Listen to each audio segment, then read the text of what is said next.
Hey everyone, this is Spoony with a special guest here in the studio. I got Bennett the Sage, the person responsible for this nightmare of an anime review. You can't say just I'm not solely responsible for this. I believe the director had a hand in this a little bit. So you wanted to talk initially about this opening sketch at first, where you look like a fucking demon. That I think I wanted to expand a little bit on my traditional way I make reviews and stuff like this. I felt like I could do something that's I don't know. I guess I had a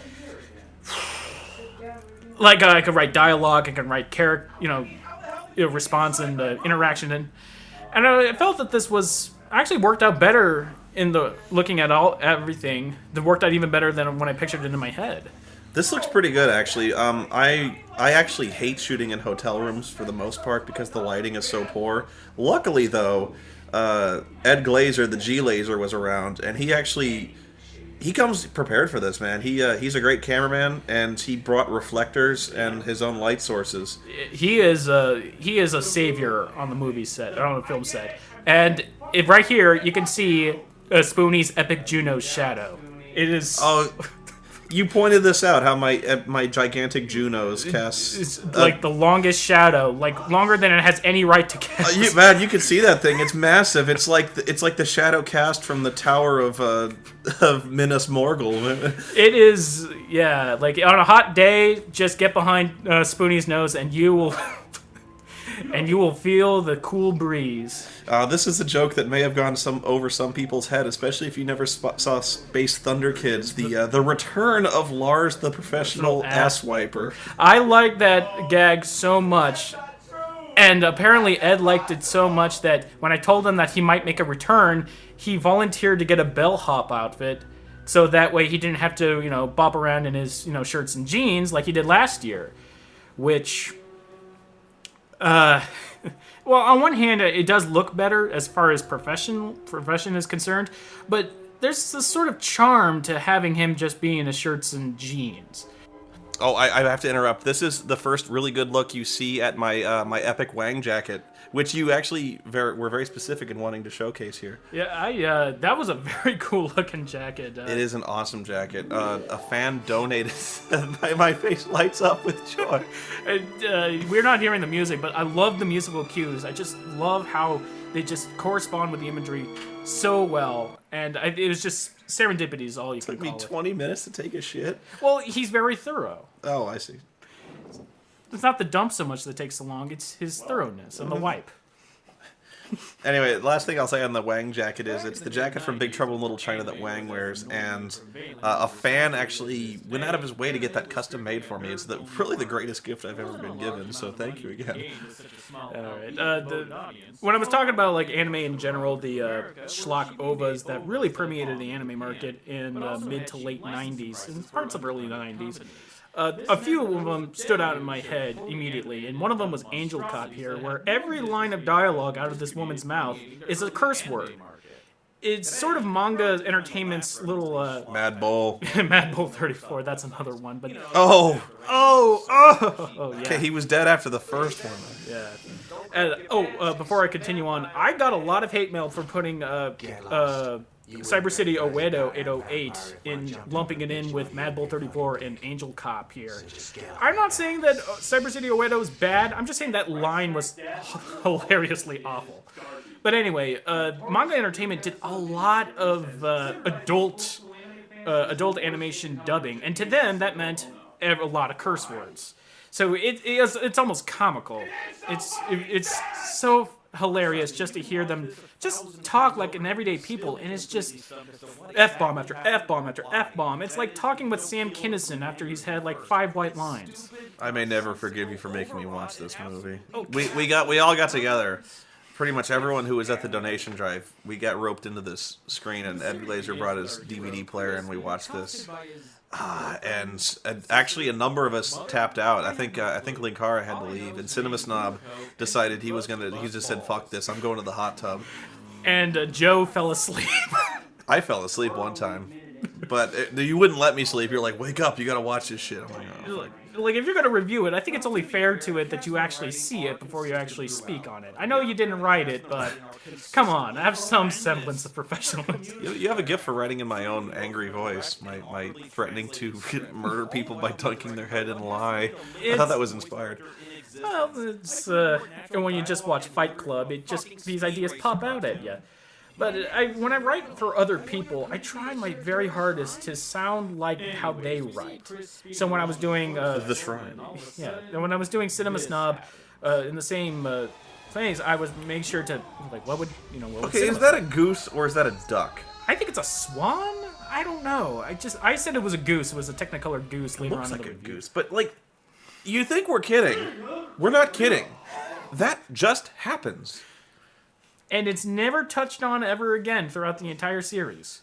What follows is What I like is how this happens. He's dropped in this fantasy world, and everyone who sees him in this other world immediately identifies it as Garzey's wing. They go like, "Look there! What is it? It's Garzey's wing!" And and like, first off, who the fuck is Garzey and what's his wing? But they instantly. Apparently, this is a well-known legend. Well-known legend that has been passed on. Those two women never appear again for the rest of the film. They got 2 lines each. That's it. Who could that be? Do you think he might be Garzey? Something like that. That's unfair to the show, though. I did a sudden cut from the women talking to him just floating in.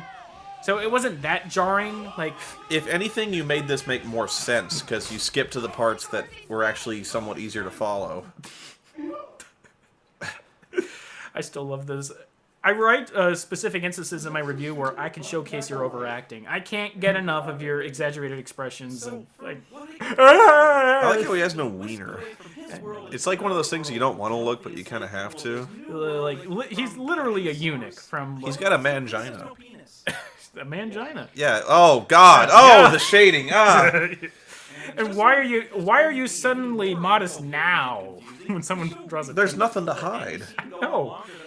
And actually, my friend who helped me write this a little bit told me, don't do the fucking Ghostbusters line. Just do like the Wayne's World little like this man has no penis title. Oh yeah. And I was like, nah, the Ghostbusters just fits better.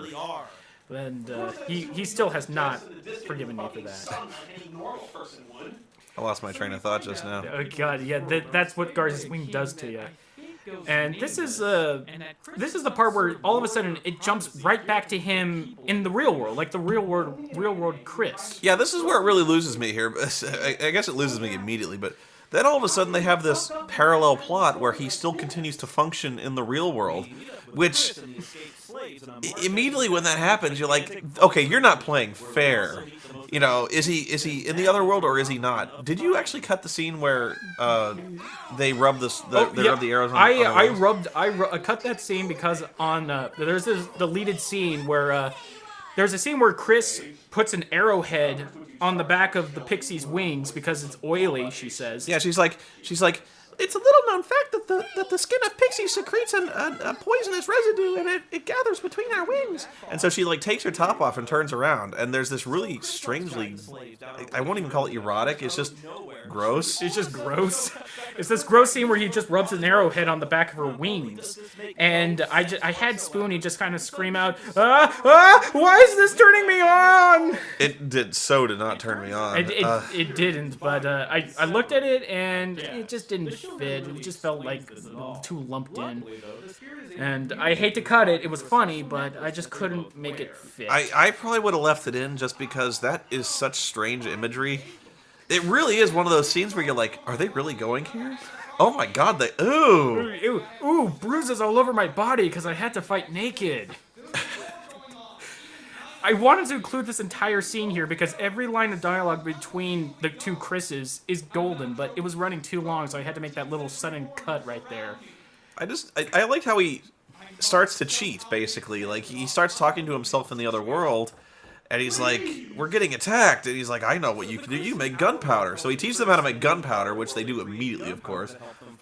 And I can't believe he didn't start just like teach him to build other things. Like, here's how you build the cotton gin, and start like electric slide. And it's actually kind of unfair because he teaches him how to. Later in the show, they say like build a gun. They never build a gun. Yeah, he actually there's some footage you left out where he starts building like schematics. He starts making drawings of how to build rudimentary like flintlock blunderbusses or whatever. No, I did put it in where he's drawing in the sand where he.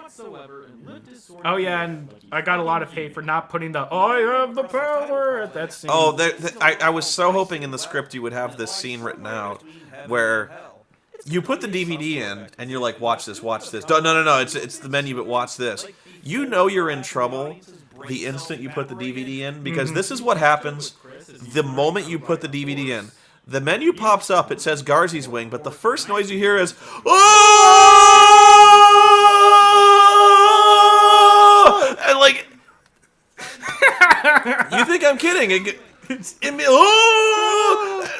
I met you halfway because the last bumper joke is that sound. Yeah. In the conjunction of the show. That's the noise. If you watch the bumper at the end of this, that noise, they put that whole scream as the first.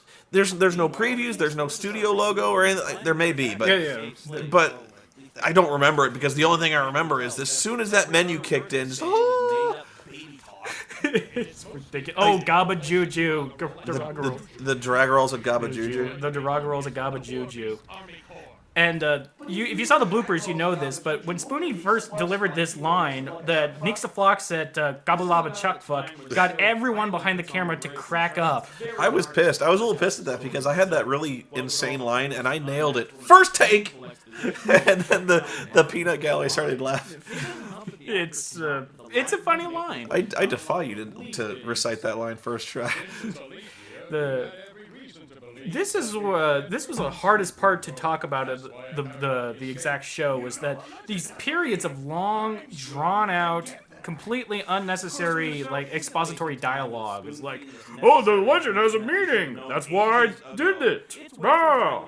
Yeah, there's a lot of these scenes that really have nothing to do with anything. Like, not just the gun scene, which you could justify by saying, oh, they're arming up, they're getting weapons. We never see these weapons, but whatever. But there's a lot of scenes where he's just kind of hanging out with these girls in the back of the wagon and talking about, I don't even know what. He's like, boy, the weather's nice, don't you think? And they're like, yes, it is, Garzey's Wing. And he's like, well, bye, and he leaves. And you're like, what the fuck was the point of that? Or the scene where he goes to the pool in the modern world, and he just kind of hangs out for a while. He just hangs out, and of course you do get the golden line, well, you certainly got sexy. Which I use. There he is. He's at the pool. Wait, there it is. And really, if I've seen sexier girls. I mean, if that got sexy, I'd hate to see what she I'd was hit before. that. I know you hit now. Yeah. I'm just talking about before. It's like Meg Griffin there. You really should get your Dragon's emissions checked. So, this anime pretty much sucks. Oh, there he is. There it is. Boom. Fucking dive bombs and Hydra. And I told Noah, like, you're gonna have to imitate this guy's voice for a gag. It's like, what's he sound like? He sounds like Kermit the Frog. Yeah, it's very Kermity, but this guy is never explained. Really, he just shows he's like some kind of mercenary, and that's really all that's ever given is that he just shows up and starts killing people. And he's 10 feet tall. Yeah.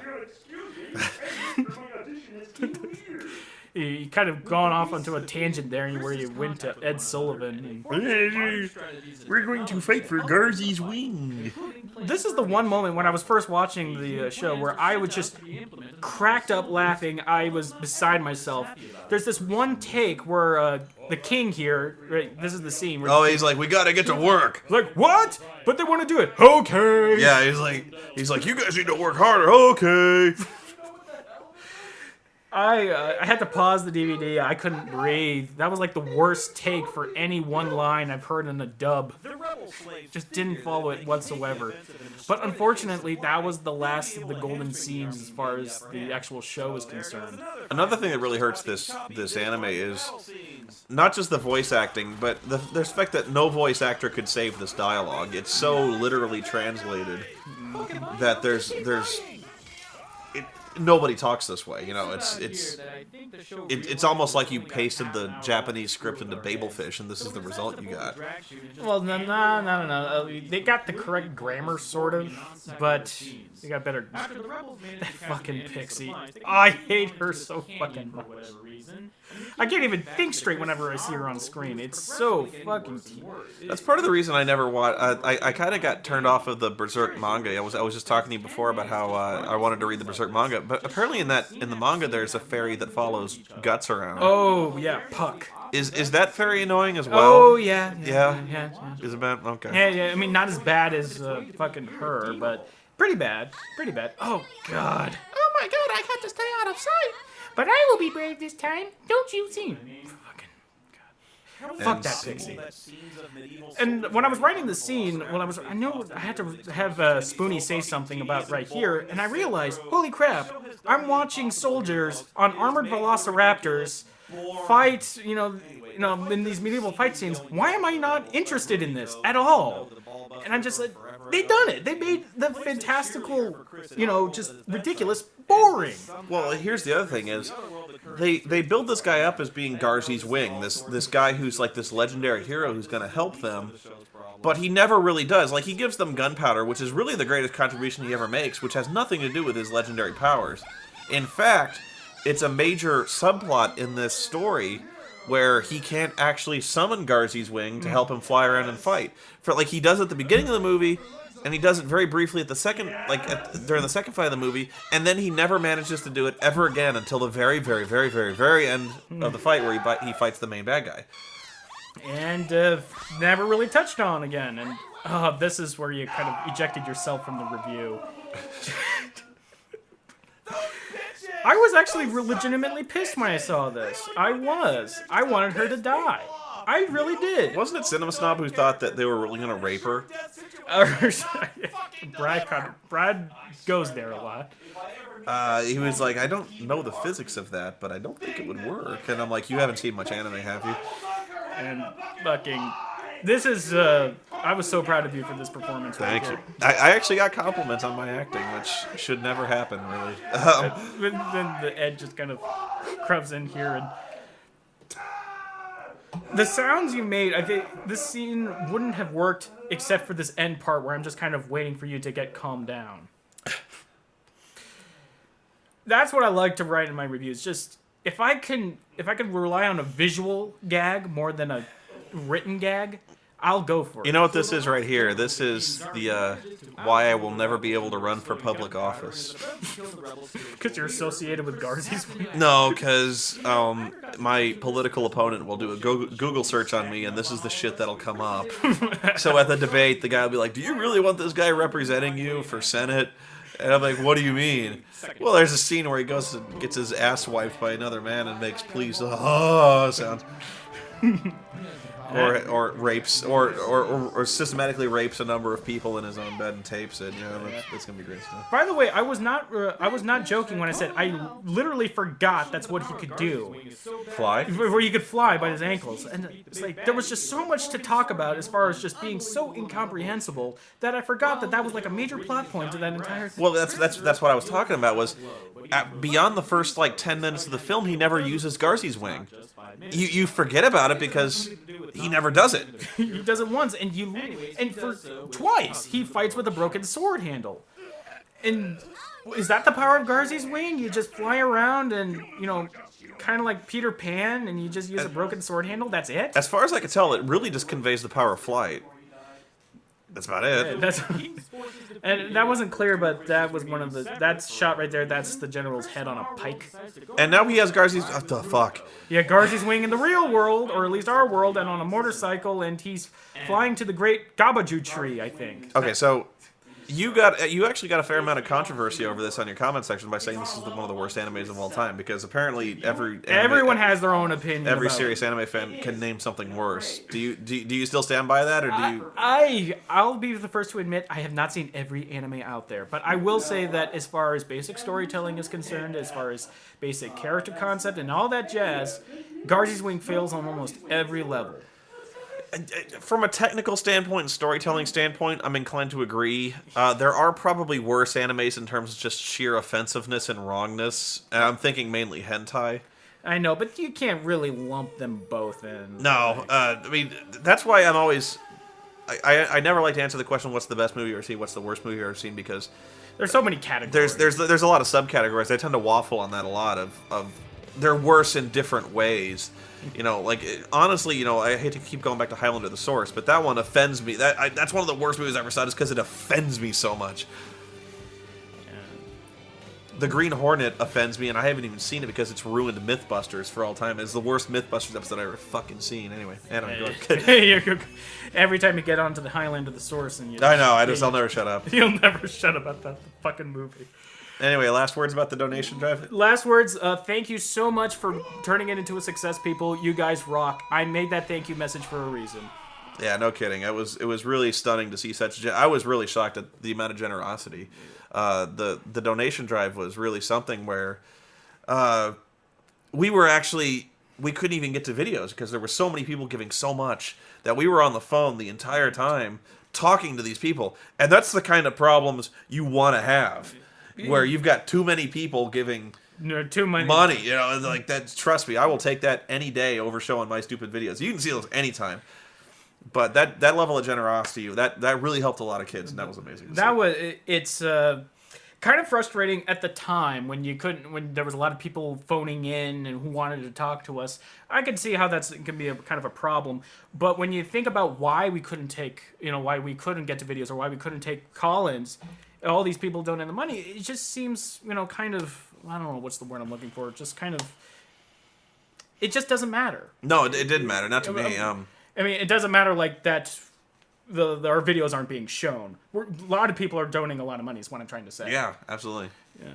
But anyway, we are well past out of time. Any last words on Garzey's Wing before we go? It's a horrible piece of shit, but for the first time, it's funny. Let me ask you this then: if you're gonna go back to anime reviews, what's next? Maybe Mad Bull 34. Just because it's so funny and it gets so off kilter towards the end. What about MD Guys? Do you ever? MD Guys. That's everyone goes to that as the worst anime. I might do it just because it's sort of like public consensus. Public consensus is like the ET, like the video game of anime. Like everyone points to that as the worst thing to ever happen. I'll open it up to suggestions because, like I said, every anime fan has their own pick for the worst, and I'm sure there are a ton of obscure turds out there that we could look into. Like, I hadn't even heard of Space Thunder Kids until you showed that piece of shit. Oh my god! You still think that hurts worse than Space Thunder Kids hurts worse because it was way more boring. It was. To me, that, and I think actually Space Thunder Kids was a longer movie. No, it wasn't actually. Really? Oh my god! It felt. It wasn't. It was barely 90 minutes. Oh my god! I think it was only a little over 80 actually. Anyway, we're going to go. Thanks, Bennett, for showing up, and thanks for contributing to this commentary. I think my last word is...